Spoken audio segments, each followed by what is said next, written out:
नमस्कार। यह कथा महाभारत के आदि पर्व के संभव पर्व के अंतर्गत 96वें अध्याय से प्रारंभ है।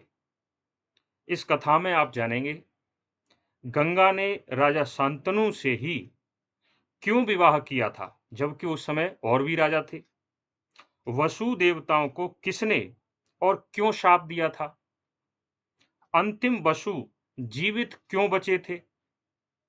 पहली भेंट पर भी राजा शांतनु ने गंगा से उनका परिचय क्यों नहीं पूछा था। गंगा राजा प्रतीप की दाही जंगा पर क्यों बैठी थीं। अपराध एक वसु ने किया था, लेकिन दंड सभी वसुओं को क्यों मिला। ये सारी बातें इस कथा में आप सुनेंगे। जो महाभारत में लिखा है हमने वो पढ़ा है और पढ़कर वही हम आपको बता रहे हैं। तो अब कथा प्रारंभ करते हैं। एक राजा थे जिनका नाम था महाभिष। महाभिष राजा ने अनेक पुण्य कर्म किए थे। मृत्यु के बाद वे स्वर्गलोक चले गए। वहां पर वे निवास कर रहे थे। एक दिन ब्रह्मा जी की सभा लगी हुई थी। सभी देवता बैठे हुए थे। सभी राजर्ष यानी कि जो पुण्य कर्म करके स्वर्गलोक में रह रहे थे, तो वे सभी लोग थे, सभी राजा थे। और राजा महाभिष भी उस सभा में उपस्थित थे। ठीक उसी समय गंगा जी, जो कि देव नदी गंगा थीं, जिनका रूप और सौंदर्य अद्वितीय था, तो वे उस सभा में पहुंची। जब वे उस सभा में पहुंची तो उसके उनके रूप और सौंदर्य को देखकर सभी देवताओं ने, राजर्षियों ने अपना सिर नीचे झुका लिया, क्योंकि उसी समय हवा का झोंका चल रहा था और उनका वस्त्र उड़ने लगा। तो लज्जावश सभी देवताओं ने यहाँ वहां पर जो भी उपस्थित थे, सभी ने सर झुका लिया। लेकिन राजा महाभिष ने सर नहीं झुकाया और टकटकी लगाकर गंगा जी के उस रूप और सौंदर्य को देखने लगे। यह देखकर ब्रह्मा जी ने क्रोधित होकर उन्हें श्राप दिया कि हे दुर्मते, अब तुम दोबारा से मृत्युलोक में जाकर जन्म लोगे, वहां पर रहोगे और उसके बाद फिर स्वर्गलोक में आओगे। ये जब श्राप राजा महाविष को दे दिया, तो उन्हें एक छूट और दी कि तुम मृत्युलोक में जाकर किस राजा के यहां या किस पुरुष के यहां पुत्र के रूप में उत्पन्न होगे, वो तुम्हारी इच्छा है। तो उन्होंने अनेक धर्मात्माओं को, राजाओं को देखा, तो उन्होंने राजा प्रतीप को अपना पिता चुन लिया कि मैं राजा प्रतीप के यहां पुत्र बनकर उत्पन्न होऊंगा, जन्म लूंगा। इधर उस सभा से गंगा जी लौट रही थी। अब देव नदी गंगा के मन में भी वही विचार कि राजा महाविष ने मुझे किस प्रकार देखा, मैंने उन अपने रूप और सौंदर्य से उनका चित्त चुरा लिया। ये मनन करती हुई वे जा रही थी। तभी उन्हें रास्ते में ही जितने भी वसु देवता थे, वे सभी मिले। अब उनके वसु देवताओं के मुख पर शोक छाया हुआ था, दुख दिखाई दे रहा था, सभी चिंतित थे। उन्होंने देव नदी गंगा को रोका। गंगा जी ने कहा कि हे देवताओं, तुम्हारे चेहरे पर तो तेज झलकना चाहिए, लेकिन मैं देख रही हूं कि बड़ा दुख है, क्या कारण है। वसु देवताओं ने कहा कि कारण क्या है, हमें वशिष्ठ जी ने एक छोटा सा अपराध हो गया था, उसके कारण श्राप दे दिया है और अब तुम ही हमारे उस श्राप का निराकरण कर सकती हो। गंगा जी ने कहा कैसे, अपराध क्या किया था। वसु देवताओं ने कहा कि एक समय सभी वसु देवता और उनकी पत्नियां मृत्युलोक पर विचरण कर रहे थे। एक सुंदर वन था, उसमें जब वे घूम रहे थे तो वहां पर उन्होंने नंदिनी गाय देखी। वहीं पर वशिष्ठ जी का आश्रम था, उसी आश्रम में वह नंदिनी गाय रहती थी। उसकी सुंदरता को देखकर हम में से जो वसुधौ था, तो वसुधौ की पत्नी ने देखा कि ये तो बड़ी सुंदर गाय है। फिर जानकारी प्राप्त की तो पता चला कि इसका जो दूध है वो बड़ा पौष्टिक है। अगर कोई पी ले तो बुढ़ापा नहीं आएगा, बुढ़ापे के लक्षण नहीं आएंगे और लंबे समय तक वो स्वस्थ, सुंदर और उसका यौवन बना रहेगा। तो उस धौ की पत्नी ने कहा कि इस गाय को पकड़ो और इसी मृत्युलोक पर एक मेरी सहेली है, जितवती उसका नाम है, और उसे मैं इस गाय को भेंट कर दूंगी। वो जब इस गाय का दूध पिएगी तो उसका जो यौवन है, सौंदर्य है, वो लंबे समय तक, चिरकाल तक ऐसा ही बना रहेगा। वो राजा उशीनर की पुत्री थी। तो वसुधौ और सभी जितने भी वसु थे, उन्होंने मिलकर उस नंदिनी गाय को पकड़ लिया, उसका अपहरण कर लिया। जब वशिष्ठ जी अपने आश्रम पर आए, उन्होंने नंदिनी गाय को देखा तो कहीं दिखाई नहीं दी, तो बड़े चिंतित हुए। फिर उन्होंने अपनी दिव्य दृष्टि से देखा तो सारी घटना उन्हें पता चल गई। उन्होंने क्रोध में आकर सभी वसुओं को श्राप दे दिया कि अब सभी वसु मृत्युलोक पर जाकर मनुष्य योनि में जन्म लेंगे। ये श्राप दे दिया। अब सभी वसुओं को पता चला कि वशिष्ठ जी ने तो मृत्युलोक पर जाकर जन्म लेने का श्राप दे दिया है मनुष्य योनि में। वे भागते भागते वशिष्ठ जी के पास पहुंचे, वशिष्ठ जी से निवेदन किया, प्रार्थना की। ज्यादातर वसुओं ने कहा कि इसमें हमारा कोई दोष नहीं, सारा कार्य किया इस धौवसु ने था, आपने सबको श्राप दे दिया। तो वशिष्ठ जी ने कहा कि देखो, अब तो कुछ नहीं हो सकता, अब तो जो मैंने श्राप दे दिया सो दे दिया। तुम सबको मृत्युलोक में जाकर मनुष्य योनि में जन्म लेना ही होगा।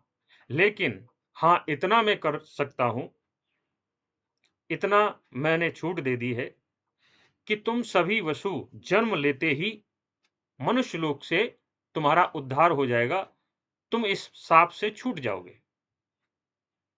लेकिन ये जो मुख्य अपराधी है, धौ, जिसने अपहरण किया है अपनी पत्नी के कहने से, ये लंबे समय तक मृत्युलोक में निवास करेगा, इसका विवाह नहीं होगा, अविवाहित रहेगा, इसके कोई संतान नहीं होगी।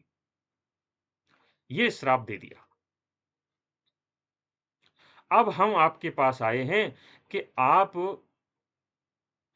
मृत्युलोक में जाकर किसी मनुष्य की पत्नी हो जाएं और उस मनुष्य से हमें उत्पन्न करें, हमें पैदा करें, और पैदा होते ही, जैसे ही हम आपके गर्भ से पैदा हों, वैसे ही हमें ले जाकर अपने जल में छोड़ देना, फेंक देना। वैसे ही हमारा उद्धार हो जाएगा और वशिष्ठ जी का श्राप भी पूरा हो जाएगा। गंगा जी ने कहा, ठीक है, मैं तुम्हारी ये सहायता कर सकती हूँ, लेकिन ये बताओ मैं किस राजा की पत्नी बनूं? वसु देवताओं ने कहा कि अभी अभी जिन राजा महाभिष को श्राप मिला है, ये निश्चय कर चुके हैं कि राजा प्रतीप के यहाँ पुत्र रूप में जन्म लेंगे और उनका नाम शांतनु होगा। तुम उन्हीं की पत्नी बन जाना। गंगा जी ने कहा, ठीक है, लेकिन एक बात बताओ, मृत्युलोक में मैं जिस राजा की पत्नी बनूंगी और उसके सभी पुत्र इस प्रकार में नष्ट करती रही, तो उसका वंश कैसे चलेगा? उसको भी तो कोई पुत्र चाहिए। उन्होंने कहा, इसकी व्यवस्था है। वशिष्ठ जी ने बोला है कि जो धो नाम का वसु है, इसका छुटकारा तुरंत नहीं हो सकता। पाप से ये तुरंत नहीं छूट सकता, ये लंबे समय तक पृथ्वी पर ही रहेगा, मृत्युलोक पर ही रहेगा। तो ये उस राजा का पुत्र बनकर रहेगा। गंगा जी ने कहा ठीक है, कोई बात नहीं। अब दूसरी तरफ राजा प्रतीप काफ़ी वृद्ध थे और उन्हें एक पुत्र की इच्छा थी। तो वे हरिद्वार जो हरिद्वार है, हरिद्वार में जप कर रहे थे।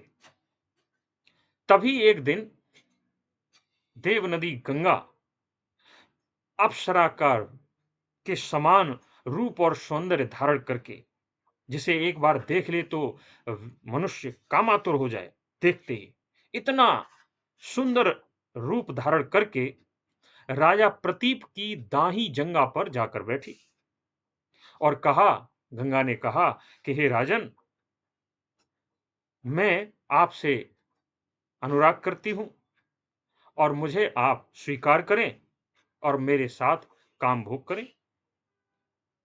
राजा प्रतीप काफी धर्मात्मा व्यक्ति थे।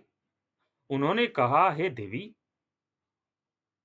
आपको ये पता होना चाहिए कि धर्म के अनुसार कामिनी की या पत्नी की या प्रेमिका की जो का स्थान जो होता है, वो बाही जंगा होती है और तुम मेरी दाही जंगा पर आकर बैठी हो। दरअसल गंगा जी जानबूझकर दाही जंगा पर आकर बैठी थी। तो तुम मेरी दाही जंगा पर बैठी हो और दाही जंगा पुत्र, पुत्री या पुत्र वधू की होती है। तो तुम्हारे साथ में एक कामिनी का या प्रेमिका की तरह आचरण कैसे कर सकता हूं? काम आचरण कैसे कर सकता हूं? तुम एक काम करो, तुम मेरे पुत्र की पत्नी बन जाओ, यानी कि मेरी पुत्र वधू बन सकती हो। बताओ। देव नदी गंगा ने कहा कि हे राजन, जैसी आपकी इच्छा, मैं आपके पुत्र की पत्नी बन जाऊंगी, पुत्र वधू बन जाऊंगी। अभी पुत्र तो था नहीं। राजा प्रतीप भी बड़े चतुर, क्योंकि पुत्र के लिए ही तो वे जप कर रहे थे। तो उन्होंने कहा कि तुम मेरी पुत्र वधू बन जाना।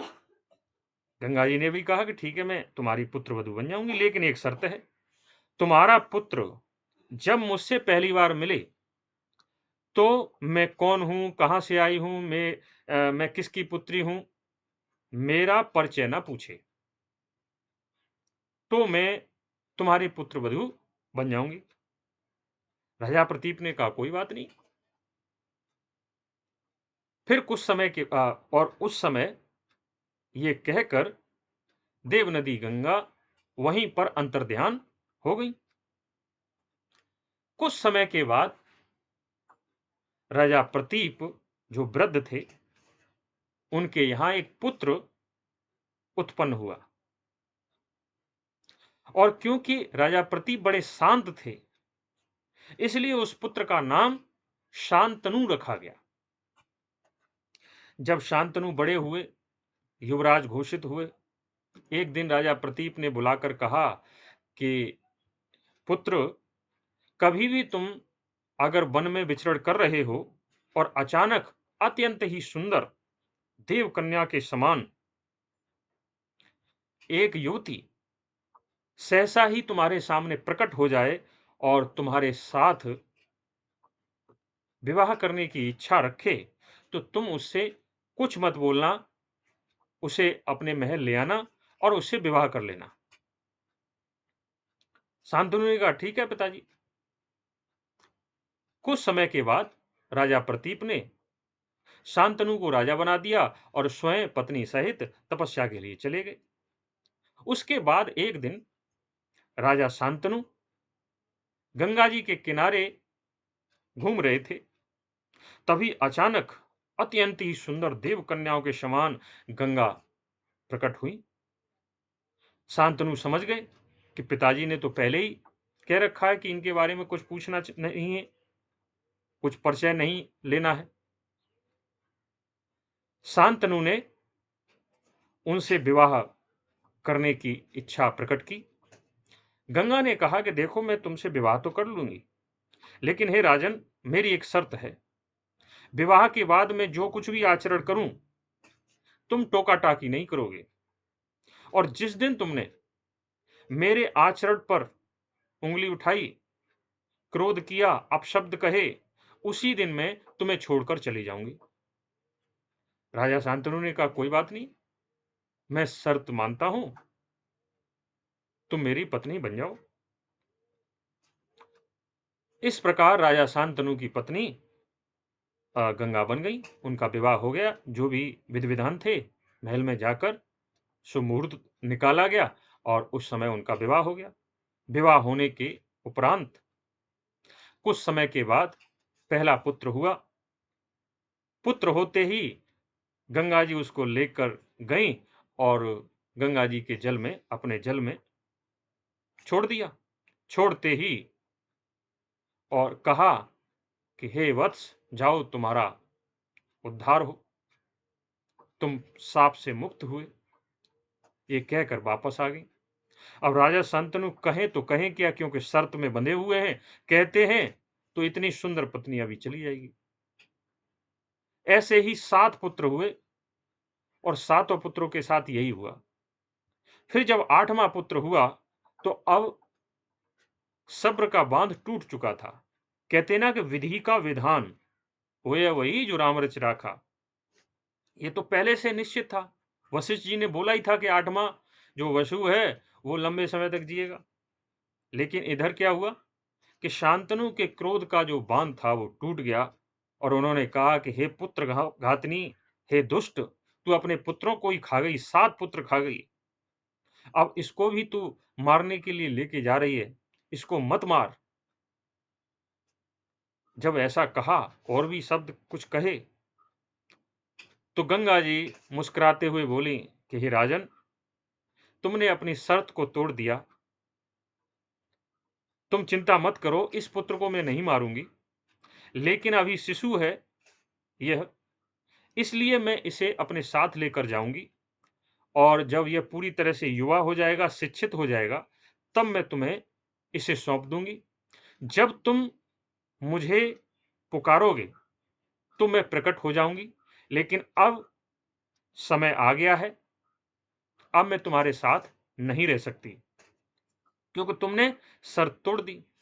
और रही बात इन 7 पुत्रों की, जिनको मैंने जन्म लेते ही नदी के जल में प्रवाहित कर दिया, वे कोई और नहीं बल्कि 7 वसु थे। उन्हें वशिष्ठ जी का श्राप लगा हुआ था और उन्हीं के कारण मैं इस मृत्युलोक में आकर तुम्हारी पत्नी बनी। और वशिष्ठ जी ने क्यों श्राप दिया, वो सारी कथा, सारा वृतांत शांतनु को सुना दिया। और सुनाते हुए उस 8वें शिशु को लेकर गंगा जी चली गई। तो इस प्रकार ये कथा आज यहीं पे इसका विराम करते हैं।